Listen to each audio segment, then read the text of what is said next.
Hola, buenos días a todos. Gracias por acompañarnos una semana más en el Foro de Enfermedades Autoinmunes. Hoy abordaremos un tema, una entidad o concepto que es de reciente aparición y que está todavía en desarrollo, y esto hace que no esté exento de polémica, como es la IPAF, por sus siglas en inglés, y que podríamos definir como la presencia de una enfermedad pulmonar intersticial en un paciente en la que no podemos diagnosticar o no cumple criterios clasificatorios de una enfermedad autoinmune sistémica. Y para hablar de este tema, ¿quién mejor que la doctora Fernanda Hernández, que es una de nuestras neumólogas de cabecera y que lidera el Comité de Especiales del CLINIC junto a, y que además se ocupa conjuntamente del control de nuestros pacientes con enfermedades autoinmunes sistémicas y afectación pulmonar intersticial. Seguro que disfrutaremos mucho de la sesión, que dará para discutir al final y para hacer muchas preguntas. Así que ya no me alargo más. Fer, gracias por estar con nosotros esta mañana y cuando quieras, adelante. Perdón, cuando acabe la sesión, tenía que comunicar que por favor no os vayáis, porque haremos una nueva forma de control de asistencia mediante un código QR, o sea que al acabar no os escapéis porque para el control de la asistencia lo haremos al final, ¿de acuerdo? Fer, cuando quieras, gracias. Muchas gracias. Gracias, Sergio, por la presentación. Es un gusto verte de nuevo, aunque sea a la distancia, y gracias, Olga, también por todas las gestiones y todo. Bueno, entonces voy a empezar con mi presentación, que como decía Sergio, es un tema bastante de debate aún hoy, y punto de vista, si se puede, también del neumólogo. Entonces, este será un poco el hilo que seguiré, hablar de la definición de la CIPAF, un poco de la nomenclatura, extensamente sobre los problemas que hay en los criterios de inclusión y exclusión, en cuanto a la monitorización de estas enfermedades autoinmunes, características autoinmunes, cómo se van desarrollando sobre el tiempo, sobre el tratamiento de estos pacientes con IPAF y también un tema que es poco conocido, pero que creo que dará lugar con el tiempo a bastante debate, que es la neumonitis por hipersensibilidad con rasgos autoinmunes, que no es IPAF específicamente, pero sí que se van haciendo un poco overlap con las IPAF y por eso me interesaba tocarlo. Entonces, en cuanto a la definición, bueno, tenemos al primer artículo, ¿no? En el 2015, después de muchos otros artículos con intentos de definir este tipo de pacientes, pero surge estas recomendaciones en cuanto a estas áreas de incertidumbre, mm, porque lo que se intenta es definir a los pacientes que tienen una neumopatía intersticial idiopática, pero que no cumplen rasgos, aunque tengan rasgos autoinmunes, no cumplen criterios específicos de una enfermedad autoinmune como tal. Por lo tanto, había bastante problema en cuanto a la nomenclatura y en cuanto a unos criterios de consenso para definir estas enfermedades que a día de hoy siguen siendo idiopáticas, pero que tienen estos rasgos autoinmunes que las caracterizan. Por lo tanto, se intenta hacer estas guías como un punto de partida, no como un punto final, sino todo lo contrario, como un punto de partida para iniciar futuras investigaciones, para realizar ensayos clínicos, para incluir estos pacientes en estudios con tratamientos y poder definir mejor qué es lo que sucede con este tipo de pacientes y cómo responden. De esa manera intentar pues, tomar mejores decisiones de cara al diagnóstico y también al tratamiento y seguimiento de estos pacientes. Así proponen estos criterios. Partimos de la base, como veis, de una neumopatía intersticial idiopática, es decir, que todas las causas alternativas deben ser excluidas y que a pesar de tener la presencia de alguno de estos dominios, alguna de las características de estos tres dominios, que tienen que ser por lo menos cumplir 2 de estos 3 dominios, pues no pueden ser clasificadas como una enfermedad autoinmune como tal. Entonces aquí tenemos estos 3 dominios que fue una propuesta inicial que hicieron, por lo tanto, pues como veremos, todavía está en debate si se queda así o no. Tenemos este dominio clínico donde podemos ver pues, muchas características que pueden ser sugestivas perfectamente y ser criterio de enfermedades autoinmunes, como son pues, el fenómeno de Raynaud, artritis inflamatoria, bueno, fisuras distales, en fin. Entonces, luego tenemos el dominio serológico, también tenemos unos ANAs a título alto, 320 como mínimo, y tenemos una serie de anticuerpos que, como podéis ver, algunos parecen bastante específicos, como por ejemplo el MDA5, ¿no? Y otros pues mucho menos específicos. Luego tenemos un criterio morfológico, y este también está bastante en debate, en donde se incluyen tanto radiología, sobre todo tener en cuenta que una anine o una neumonía organizada o un overlap entre ambas o una linfocítica podría ser parte de estos criterios. La histopatología, lo mismo, un poco los mismos patrones que se repetirían en la anatomía patológica, y también tener en cuenta un componente multicompartimental, en donde ahí entran también una serie de factores como la vasculopatía, como es la vía aérea, afectación de la vía aérea intrínseca, derrame pleural. Entonces, bueno, teniendo al menos 2 dominios positivos en un paciente que cumpla estos 2 dominios de estos 3, entonces tendríamos pacientes que se clasificarían como IPAF. No intenta ser una guía y evidentemente cuando salió en el 2015 no estaba basado en la evidencia, por lo cual pues tiene sus cosas a comentar y a intentar, ¿no?, mejorar. De esta manera, pues una de las primeras cosas que se plantean es, bueno, una de las primeras cuestiones es, ¿esto es un diagnóstico clínico? ¿Es una entidad? ¿Es simplemente un overlap entre enfermedades existentes? Entonces, aquí una de las cosas que planteaban en este póster que se presentó pues, en el 2019 es que, bueno, hay una proporción, un 10-20% de los pacientes que finalmente, aunque tengan una IPAF, van a progresar a un diagnóstico de enfermedad intersticial asociada a una enfermedad autoinmune. Y que algunos de estos casos podrían, de hecho, corresponder a una enfermedad intersticial asociada a enfermedad autoinmune en un estadio muy precoz.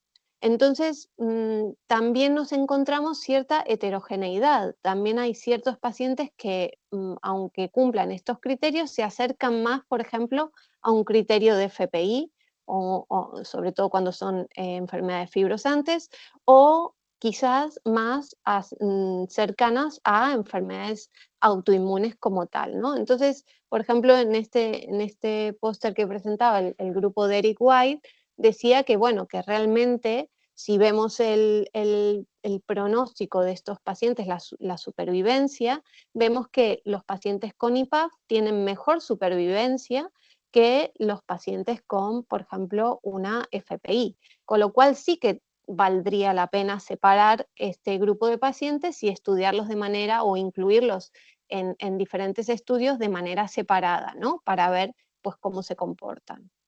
Entonces entramos en los criterios de inclusión y de exclusión. Aquí una de las cuestiones principales, por ejemplo, es el tema de los anticuerpos antimiositis específicos. Entonces sabemos que cuando salieron las guías, evidentemente los criterios clasificatorios de miositis, sobre todo de la antisintetasa, pues eran un poco más debatidos, ¿no? Y que muchos pacientes, como vemos aquí, aunque cumplieran criterios, pues, según quien lo viera, si podían cumplir criterios de, por ejemplo, una antisintetasa, o podrían ser clasificados como IPAF.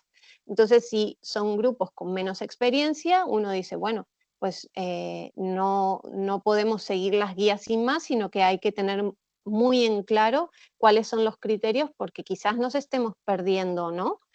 Se nos esté pasando una antisintetasa y estamos clasificando un paciente como una IPAF, ¿no? Entonces, esto hay que tener mucho cuidado. Por lo cual, una de las cosas que se plantea ahora es, bueno, una vez que ya se han revisado estos criterios, sobre todo a raíz de la reciente publicación de los criterios clasificatorios en el CLASS Project, entonces quizás deberíamos redefinir estos criterios de IPAF teniendo en cuenta esto y teniendo en cuenta la tasa de progresión hacia un antisintetasa, ¿no? Que quizás sea mayor de lo que antes teníamos porque no estaban tan claros estos criterios. Este estudio, por ejemplo, es un estudio multicéntrico, retrospectivo, de 430 pacientes, en donde comparan enfermedades intersticiales asociadas a miopatías idiopáticas y luego los comparaban con pacientes clasificados como IPAF, pero que tenían algún anticuerpo específico positivo, ¿no? Entonces encontraron que de estos 430 pacientes, 81 cumplían criterios. Sin embargo, 19 eran diagnosticados como IPAF, se quedaban un poco entre medio. Entonces veían que realmente los que tenían anti-MDA5 y anti-PL7 tenían una mayor mortalidad, un mayor riesgo de mortalidad en los pacientes que tenían esta enfermedad autoinmune definida, y que esta positividad del anti-HO1 pues parecía que había un mejor pronóstico. Pero como veis aquí, claro, pues dentro de los IPAF, aquí separamos por anticuerpo y evidentemente las supervivencias son un poco diferentes, ¿no? Entonces esto nos hace pensar que quizás tengamos que individualizar un poco cuando nos encontramos un paciente con una clasificado como IPAF, porque no terminamos de definir bien el diagnóstico de enfermedad autoinmune, aunque estos anticuerpos son bastante específicos, pero si no queda bien definida, pues pensar que hay algunos anticuerpos que evidentemente pues tendrán un peor pronóstico, ¿no? Este otro estudio, un estudio retrospectivo multicéntrico, que comparaba tres grupos claros, que eran los que tenían miositis inflamatoria idiopática, una conectivopatía o versus FPI. Aquí vemos que algunos tenían anticuerpos positivos específicos para miositis, otros que eran anticuerpos positivos asociados a miositis, y otros que eran negativos para ambos, que estaría dentro del grupo probablemente de las FPIs.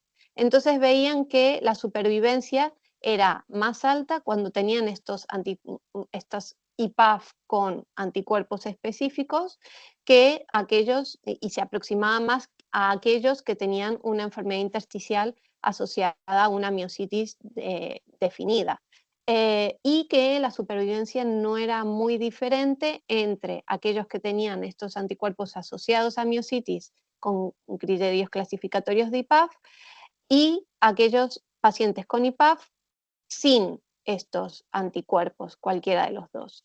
Entonces, vemos que probablemente lo que plantean aquí en este artículo es que los pacientes con IPAF y anticuerpos específicos tenían también más frecuencia, por ejemplo, de un patrón radiológico de NINE y una mejor respuesta al tratamiento, muy similar a lo que sería una miositis definida.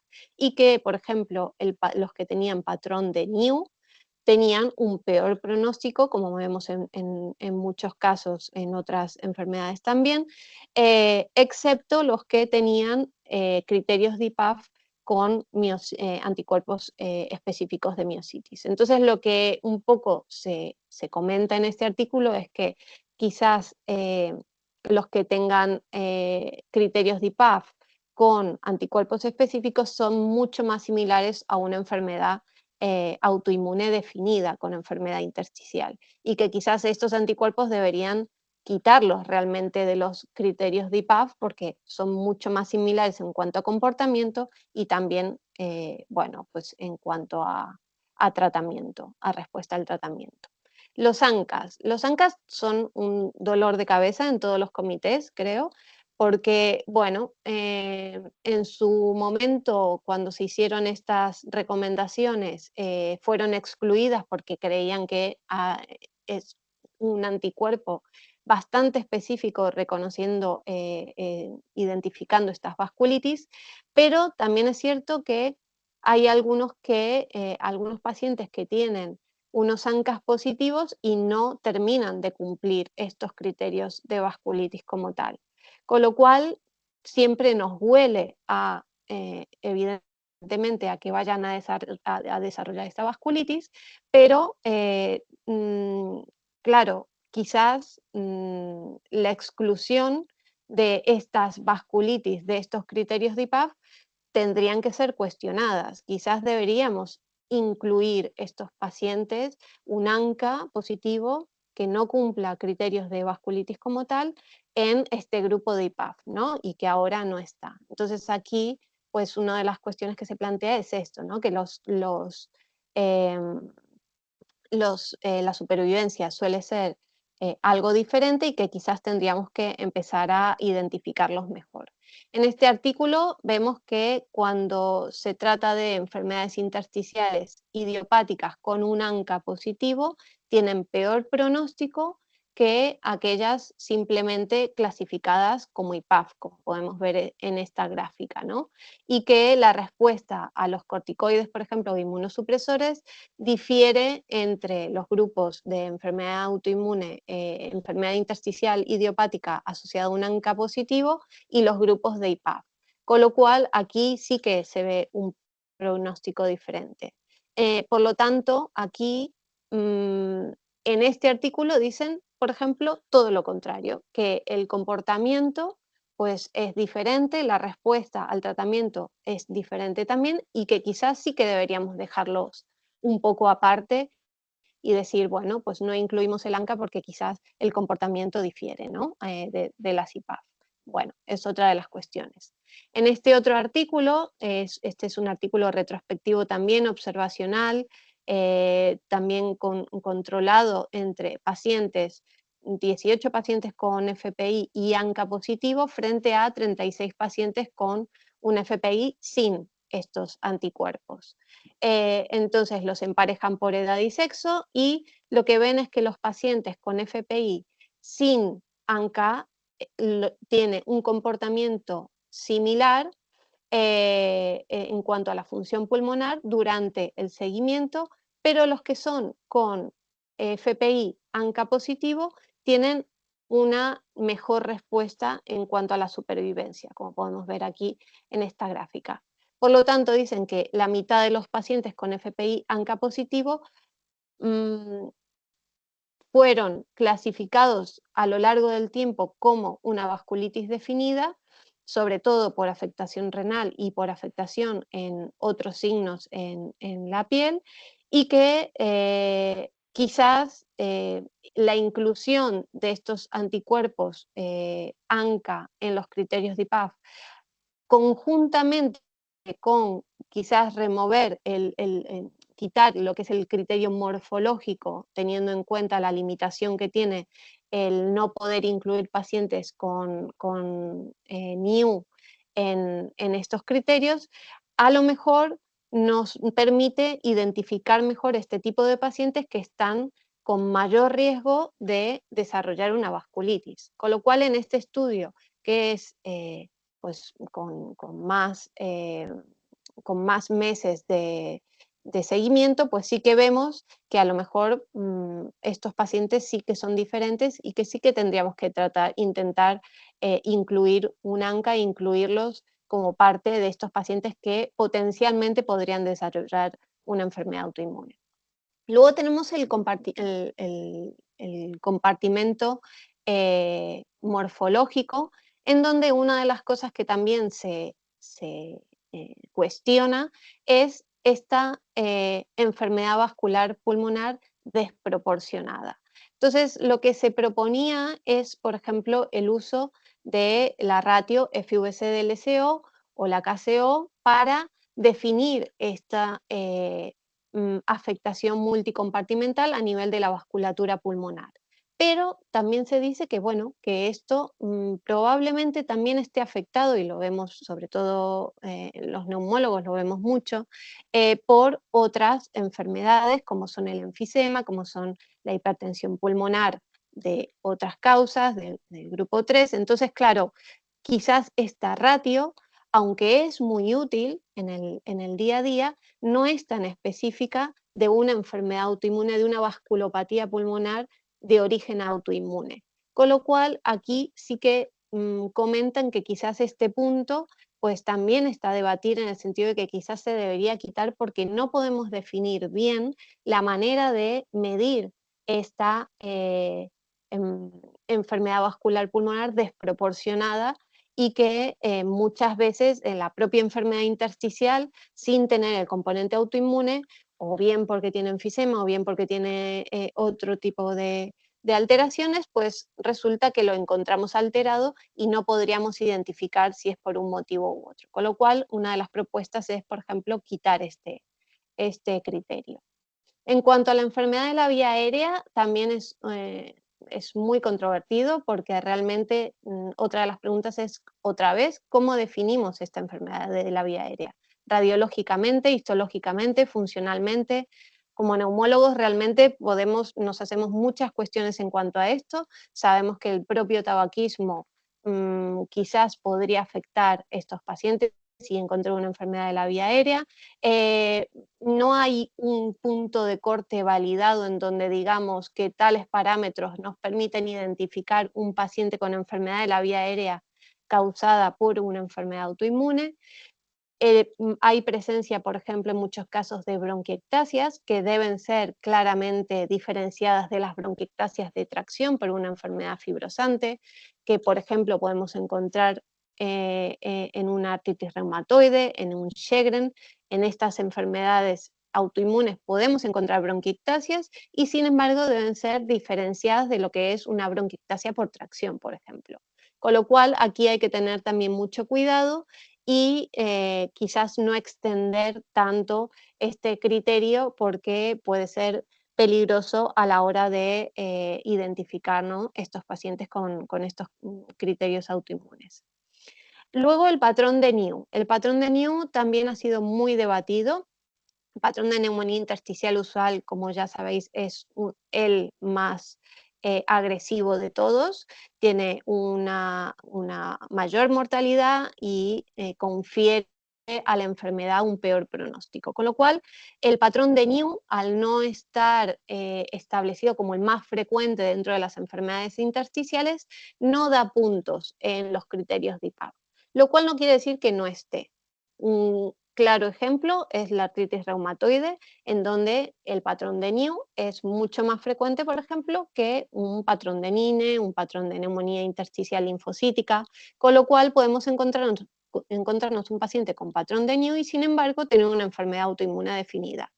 Pero a la hora de darnos puntos como rasgos autoinmunes en un paciente con una enfermedad pulmonar intersticial idiopática, pues no está claro bien hasta qué punto debería ser incluido como tal, ¿no? Entonces aquí vemos, por ejemplo, que este patrón New, cuando clasificamos a los pacientes comparando grupos con FPI, grupos con enfermedad autoinmune asociada a enfermedad intersticial asociada a enfermedad autoinmune y grupos con IPAF con o sin patrón New, se parecen bastante en cuanto al pronóstico cuando tienen el patrón New a la FPI. Son dos curvas claramente separadas de las otras dos. Con lo cual aquí hay que plantearse, ¿no?, que realmente, bueno, es un patrón importante, pero quizás hay que ver bien si debe ser incluido o no dentro de estos criterios, ¿no?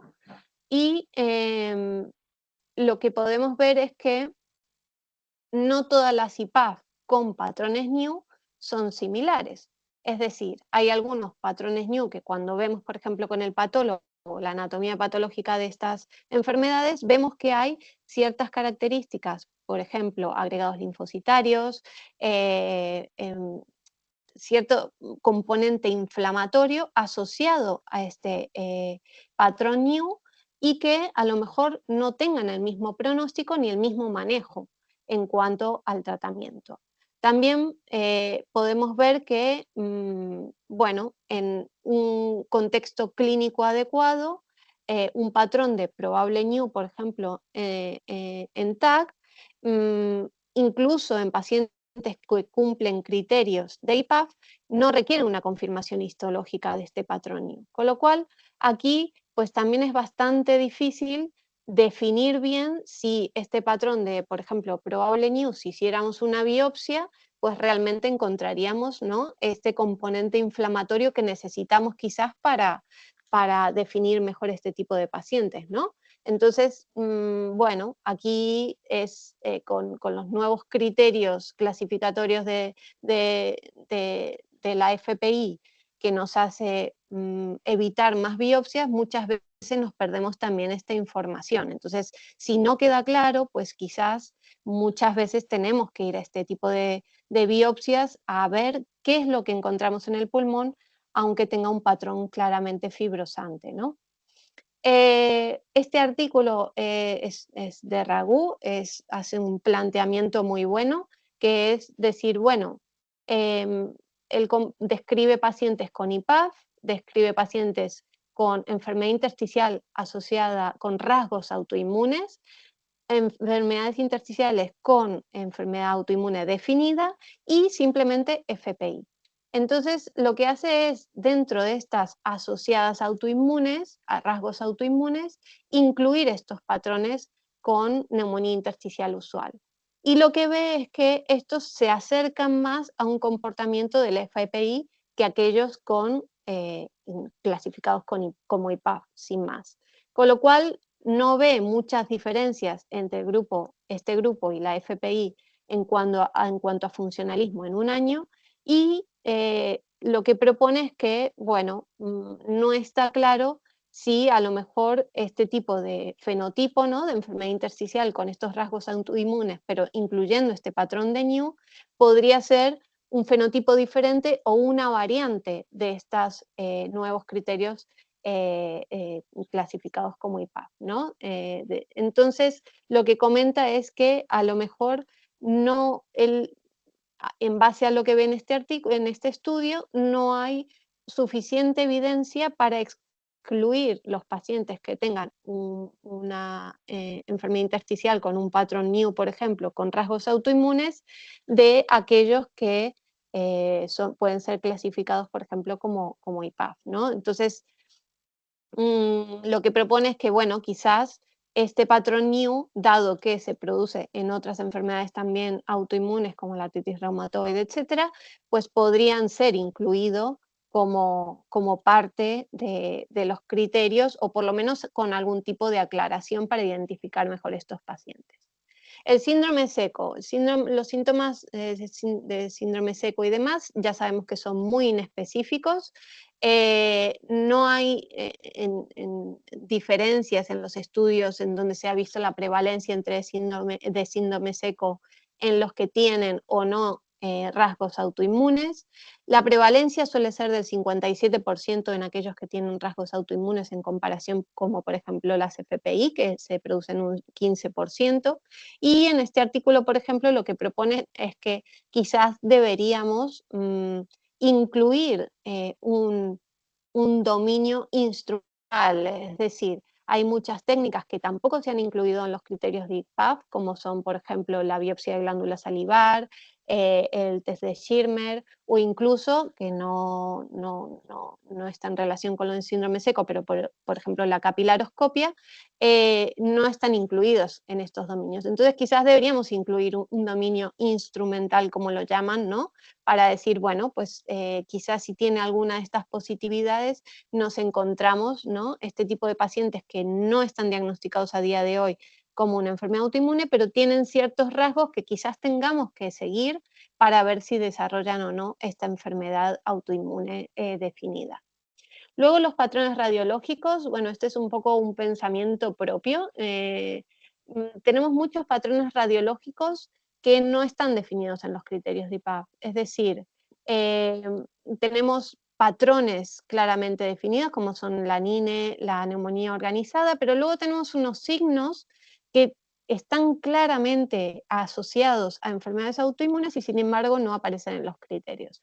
Por ejemplo, hablamos en nuestro simposio pasado del Babli-Lang, que es un patrón de NIU exuberante, ¿no? Como podemos ver en esta primera imagen, es muy característico de enfermedad autoinmune y además en este estudio, por ejemplo, se identificaron algunos pacientes incluso con criterios de IPAF, ¿no?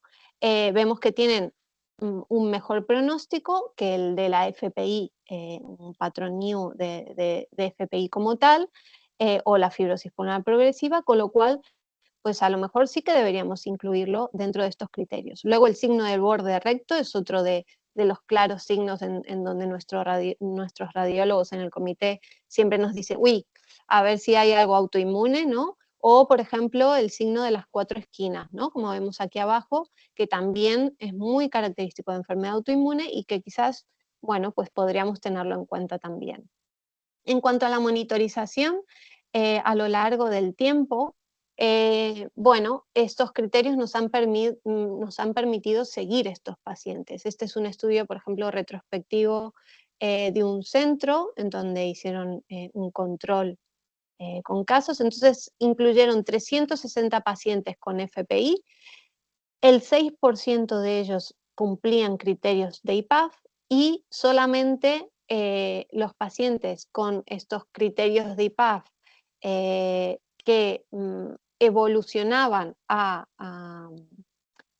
enfermedad, a una conectivopatía, pudimos ver que dentro de estos, era un 45% de pacientes, 6 tenían artritis reumatoide, se encontró un Sjögren y 3 con esclerodermia. Entonces, lo que comentaban es que, bueno, la presencia de IPAF era un factor determinante pronóstico positivo, es decir, los que tenían estos criterios de IPAF, aunque fueran inicialmente clasificados diagnosticados de FPI, pero clasificados como IPAF, tenían un mejor pronóstico que aquellos que no tenían estos criterios de IPAF, ¿no? Entonces aquí, pues, esto es una de las grandes logros, creo yo, de los criterios de IPAF, en donde podemos definir estos pacientes y ver que quizás hay determinados pacientes con anticuerpos que tengamos que seguir en el tiempo, aunque sea una FPI clara en ese momento. Em, Aquí tenemos que, bueno, tenemos que saber que hasta el 13%, 13,5% de los casos con una clasificación de IPAF podrían evolucionar a una enfermedad autoinmune definida, que a pacientes con un patrón de NINE, por ejemplo, idiopática, en un 10% pueden definirse a lo largo del tiempo en una enfermedad autoinmune, hasta incluso más de 2 años después del primer diagnóstico, que los pacientes con IPAF deben ser evaluados continuamente y que, bueno, quizás debemos plantearnos, que creo que ya lo vamos haciendo, ir repitiendo determinados test, analíticas o lo que sea necesario en estos fenotipos que son más sugestivos, ¿no? De enfermedad autoinmune, como son la NINE, la neumonía organizada, para no quedarnos cortos en cuanto a la evolución del paciente y decir, bueno, quizás intentar ir un poquito más allá, hacer un análisis más extendido, no solo repetir unos ANAS y poco más, sino intentar reevaluar al paciente cada X tiempo para poder ver si, bueno, evoluciona en algún momento enfermedad autoinmune.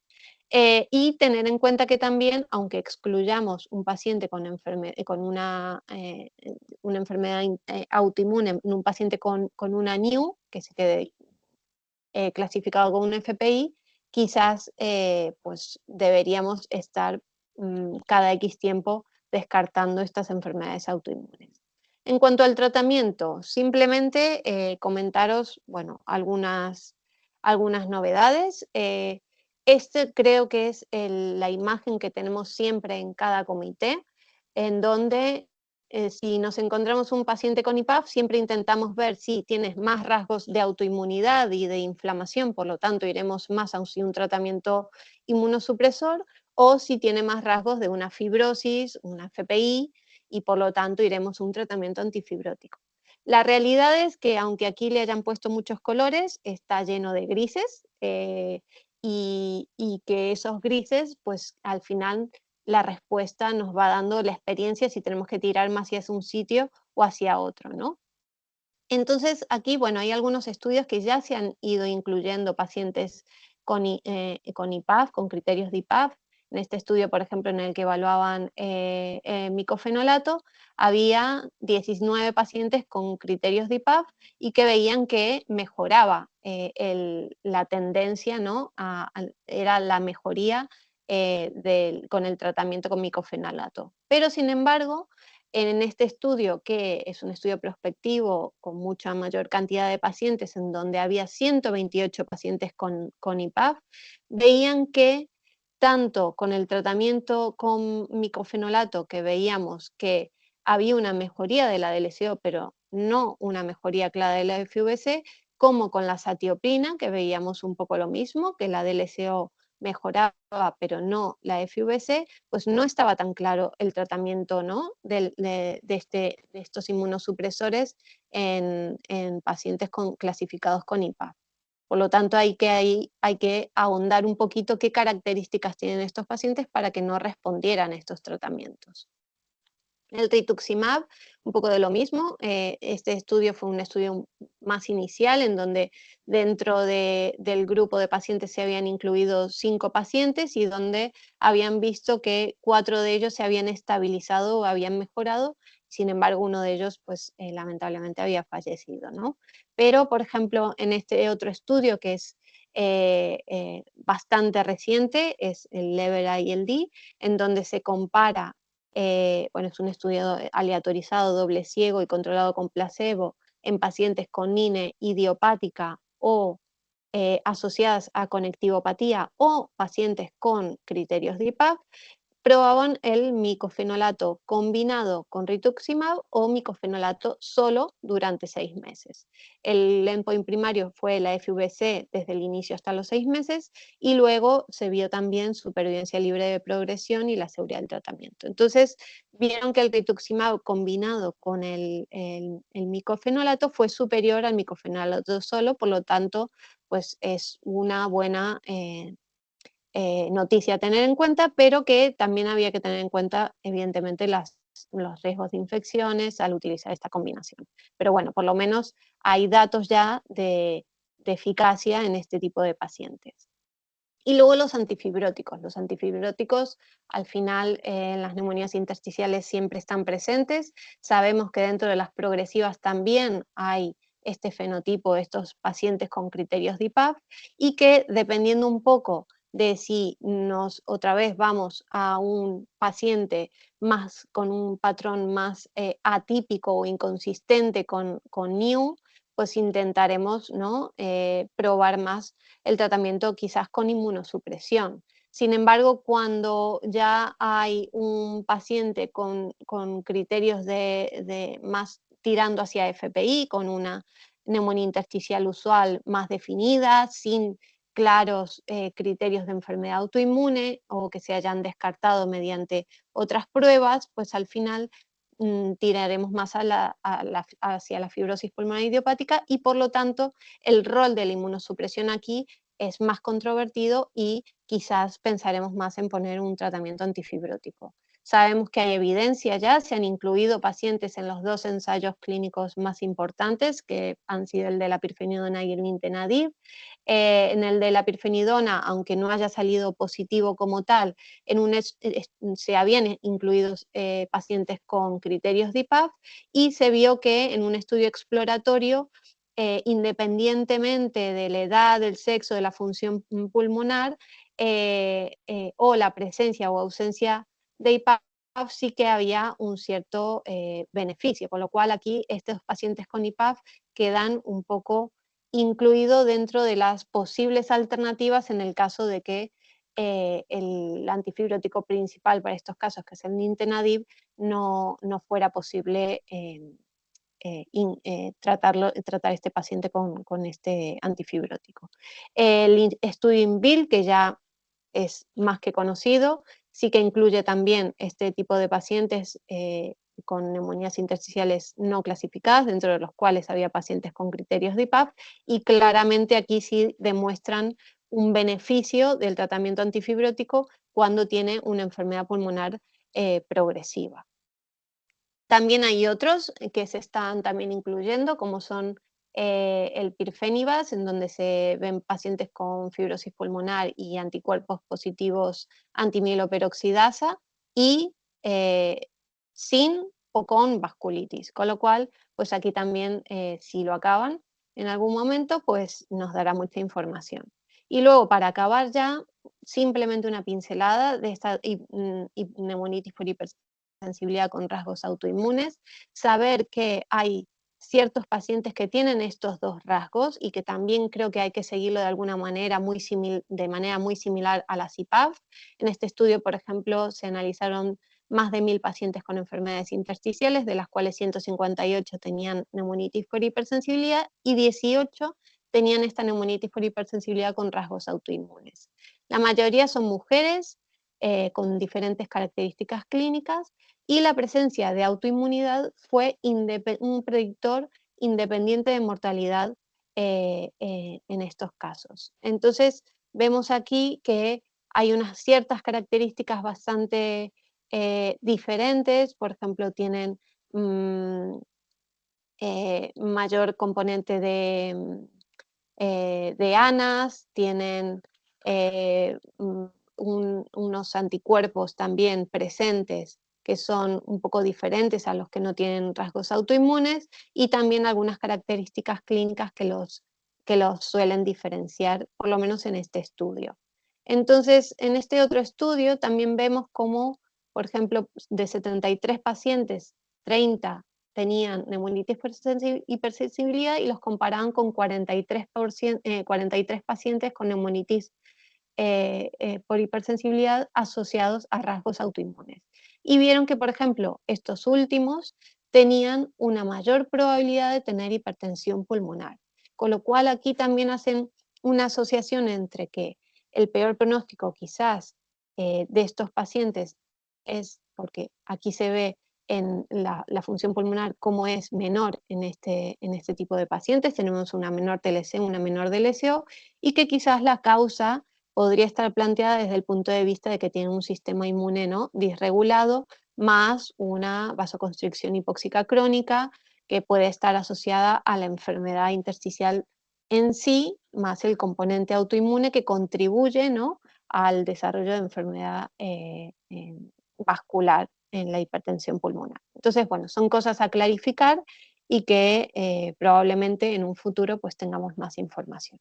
Y con esto acabo, y daros las gracias por haber escuchado, y bueno, abierta a preguntas. Muchas gracias. Perdón, gracias Fernanda, que ha sido una revisión y una sesión excelente que nos ha dado muchas respuestas, pero también ha dejado en el tintero muchas dudas o muchos comentarios, yo creo. Mientras la gente se prepara y piensa las preguntas que quieren preguntarte. Yo me gustaría hacer dos comentarios, un poco recogiendo lo que has dicho. Cuanto a los criterios de IPAF, yo creo que el problema desde el punto de vista serológico, es algo que hemos comentado muchas veces en el comité, en las sesiones, en los simposios, es cuánto de creíble es el anticuerpo que estamos viendo, ¿no? Esto es algo que nos trae de cabeza a nosotros, a los compañeros de inmunología, cuando nos intentan ayudar en este sentido, ¿no? Porque si un anticuerpo, sobre todo los específicos de miositios, es creíble, claramente creíble, y lo hemos comprobado y por la técnica que sea, yo creo que tienen que salir de estos criterios clasificatorios, porque tenemos un diagnóstico definido. Ya no nos da igual esa clasificación, cumplir criterios. La clasificación probablemente habrá que cambiarla en el futuro. Y es importante porque esto tiene una implicación terapéutica, porque ese paciente que no está diagnosticado o no está bien clasificado no se tratará igual de bien o igual de rápido que un paciente con un diagnóstico bien definido desde el principio, y esto además pues, actúa o tiene una influencia en el pronóstico de este paciente. Yo creo que es lo más importante. Y a la hora de, cuando tienes un paciente con un anticuerpo específico creíble, ya sea miositis o de otro, o también lo que has comentado, o sea, el dominio instrumental es necesario, o al menos exigir un mínimo. Un paciente con un Raynaud necesita una capilaroscopia para ver qué hay o qué no hay. O un paciente con una artritis, pues una buena valoración articular, una radiografía, una ecografía. Un paciente con algo que oriente hacia miositis, pues ni que sea un endomiograma o ver cómo están las enzimas musculares o ver más cosas antes de que caigan en el saco de este criterio clasificatorio.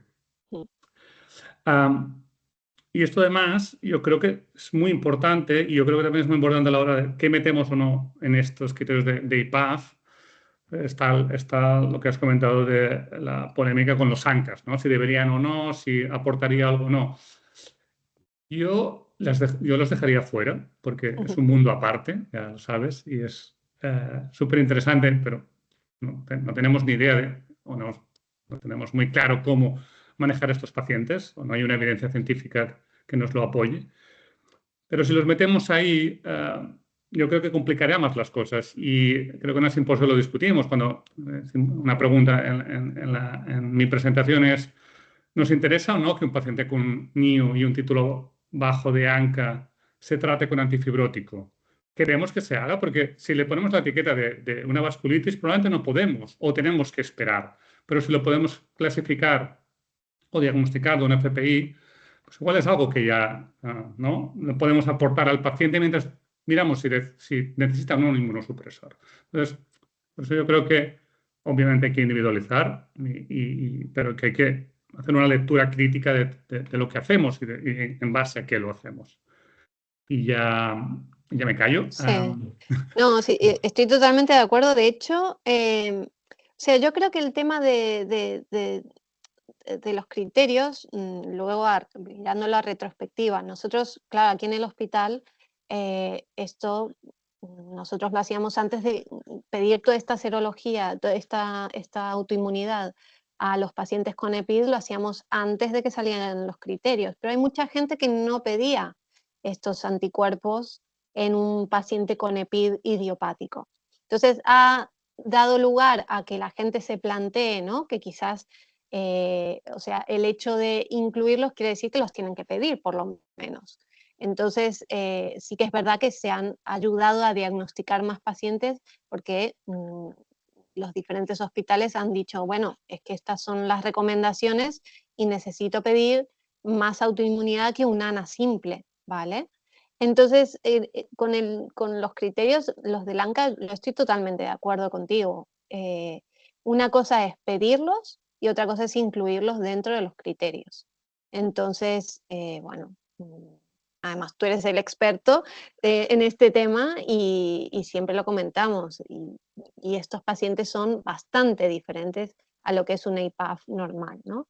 Entonces, bueno, quizás haya que hacer algún grupo diferente, plantearlo de manera diferente, pero no dejar de pedirlos y aún así, pues tener en cuenta que sí que hay que hacer un seguimiento especial, ¿no? De este tipo de pacientes o de manera de tratarlos. Seguro. Animaos. Preguntas. No veo ninguna mano levantada, si alguien quiere hablar directamente. Hablo yo, Fernanda. Estaba ¿Qué aquí un pasa? ¿Qué incógnito tal? vigilándote, pero me ha gustado mucho. Sobre todo, a ver, hay una pregunta, temporalidad, que es difícil ponerle en enfermedades autoinmunes de un margen de tiempo. Como dice Sergio, el ANCA juega otra liga, quizás los sintetasa, pero tú dirías que hay una ventana de tranquilidad de poder rotular, mira, van más de 3 años, 5 años y realmente es una IPAF, o sería imprudente decir, en definitiva, es una IPAF y hay que vigilarla más tiempo y porque evolucionará. Si nos creemos el término puro de IPAF tras una ventana de tiempo de seguimiento. A ver, por los estudios que hay, claro, hay muy pocos estudios que tengan más de 2 años de seguimiento, realmente. Prospectivos hay pocos, muy pocos. Retrospectivos hay más, pero son retrospectivos, con lo cual tienen sus limitaciones. Y luego, desde nuestra experiencia, yo creo que un paciente con un criterio de IPAF no debería estar fuera de la mira en ningún momento. Nos ha pasado muchas veces de pacientes incluso con edades avanzadas que tienen algún anticuerpo y que en algún momento, ¡pam!, exacerbación o progresión, y al hacer estas analíticas, por ejemplo, repetir el estudio en estos momentos de progresión o de exacerbación, vemos que algo cambia en algunos de ellos, por lo menos. Entonces, fuera de la amiga, en plan remisión completa, no me animo yo a decirlo. Es un coste caro, eh, pero creo que no están del todo fuera, en ningún momento. De hecho, tengo, por ejemplo, te doy un ejemplo claro, una paciente que acabó trasplantada, y en ningún momento, a pesar de haber hecho 1000 exacerbaciones, dio la cara en ningún momento de una enfermedad autoinmune, y la estudiamos y la reestudiamos 1000 veces. Y ya está trasplantada y nunca lo sabremos, pero son casos que te dan a pensar. Perfecto. Sí, doy fe de nuestra Pilar. No, trasplantada. Está bien, ¿verdad? Está mal, Sí, ¿no? Pilar, está bien, está Muy bien. bien. Sí, sí. Gerard, adelante.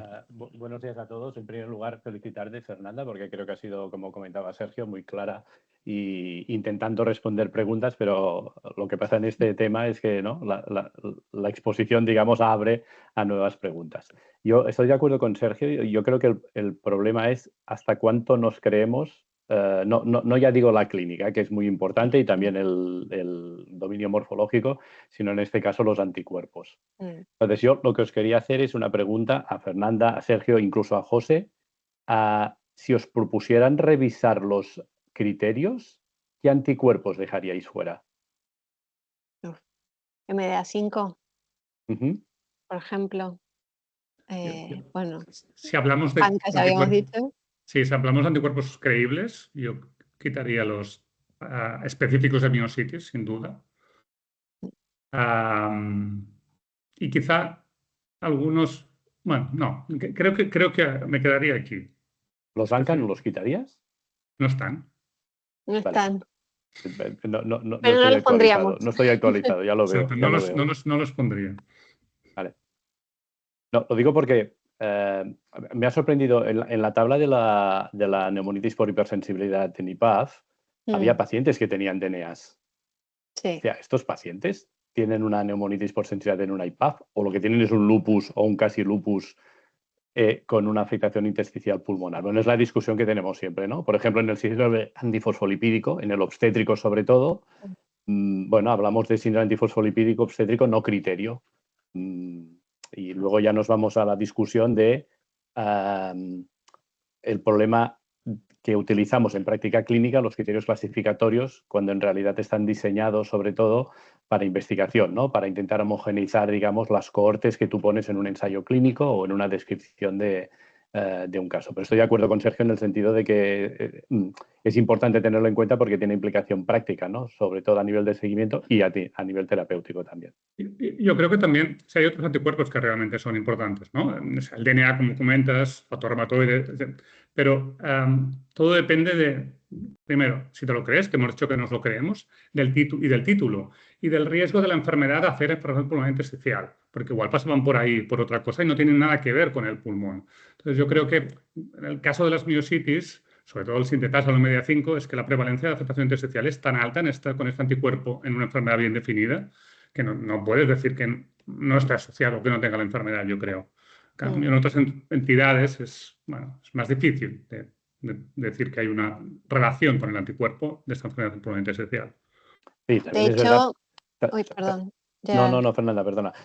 Iba a decir, también es verdad que, por ejemplo, en el caso de la esclerodermia, encontrar una paciente que no tenga nada más que una intersticial pulmonar vamos, yo personalmente no he tenido ninguna, ¿no? Si rascas, al final acaban teniendo Raynaud's, vamos, prácticamente seguro, ¿no? Con lo cual, claro, que tengas solo una afectación intersticial pulmonar con un centrómero o con un topoisomerasa sin que tenga nada más de esclerodermia es extremadamente raro. Y de hecho, o sea, una de las cosas que también se planteaba, ¿no? Es que realmente en los criterios había pocos especialistas que participaran en estas recomendaciones. Y nosotros tenemos mucha suerte porque tenemos unos inmunólogos magníficos que están todos los días en el comité, nos mandan unos análisis estupendos que nos aclaran muchas cosas, pero no todo el mundo lo tiene y creo que dentro de las recomendaciones deberían incluir inmunólogos, porque al final son justamente ellos los que nos dicen, no, esto es fiable, esto no es fiable, esto lo repetiría o haría tal otra técnica, ¿no? Entonces, la verdad es que yo como neumóloga, ya, o sea, desde mi punto de vista, cuando veo estos artículos y ves un MDA5, un PL7, PL12, algunos de estos tan específicos, ¿no? Y dices, ya empiezas a ponerte nerviosa de, bueno, a ver cómo han estudiado estos pacientes, cómo han hecho la inmunología, no aparece en la metodología, qué tipo de inmunología, qué tipo de estudio inmunológico se hace, con lo cual creo que aquí tenemos que hacer un poquito más de, bueno, un pensamiento y decir, replantearnos cosas, ¿no? Entre todos. Vale, pues si no hay más preguntas, son las 9 en punto, las 10, perdón, para mí las 9. Y doy paso a... Bueno, gracias Fernanda, gracias a todos por estar con nosotros. Vuelvo a repetir que ha sido una sesión, yo creo que excelente, muy clara. Y como dije al principio, aprovecharemos ahora, Olga compartirá su pantalla para poner el código QR para contabilizar la asistencia, así que no os vayáis. No os vayáis, vamos a probarlo y luego ya os anuncio la sesión de la semana que viene. Muchas gracias. Gracias a Fernanda. todos. Ha sido una sesión estupenda. Muchas gracias. Gracias a todos. Adiós.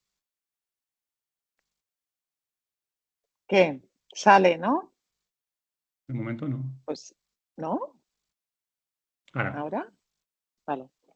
Pues a ver si lo pilla el móvil, la cámara del móvil, y a ver qué pasa con esto, porque es la primera vez que lo hacemos. Vale, yo no puedo. ¿No? ¿Por qué? Porque es una página del Clinic y desde fuera están bloqueadas. Desde informática, desde el ciberataque no se puede acceder a ninguna página web de Clinic desde el extranjero. O sea que, por favor... Enquesta.clinic.cat. Ya dos preguntas en aquesta enquesta. Aquí accedes a una enquesta, ¿eh? Vale, no, es que me bloquea directamente. Ah, vale. Pues ya lo sabemos, ¿no? Entonces igual los de fuera de la organización no van a poder... Vale, aquí hay alguien que pregunta, alumnas, tiene la mano levantada, no sé si es que son varios y igual quieren saber cómo hacer la Hola, sí, és que hem entrat al QR, però demana número de matrícula, llavors entenem que no hem de registrar-nos. ¿Sou alumnes de 5è? Sí, si estem els tres aquí al servei. Vale, perfecte. Doncs el número de matrícula posa alumne de 5è. Vale, perfecte. Gràcies. Perquè segur que deixa posar lletres i no números en aquesta enquesta. Prova, a veure què et diu. A mi no em surt l'enquesta. Em surt el nom i cognom i número de matrícula, però no em surt l'enquesta. Sí, envia. Això, envia. Ja està. Això és l'enquesta. Ah, vale. Pensava que preguntava alguna cosa de... Vale. No, només l'enquesta. Està posat com a enquesta, no? Perfecte. El registre d'assistència està configurat com una enquesta. I ja està? Tots heu accedit al codi QR? Em sembla que sí. I surto d'aquí. Sí? Dejar de compartir. Vale, perfecte. Doncs us anuncio la sessió de la setmana que ve, que serà sobre els antijac i la dermatomiositis. La faran els dermatòlegs. Sergio, també estaràs, oi? Sí, intentaré, sí. Te digo algo. Molt bé, perfecte. Doncs fins la setmana que ve. Que vagi molt bé. Adéu. Adéu.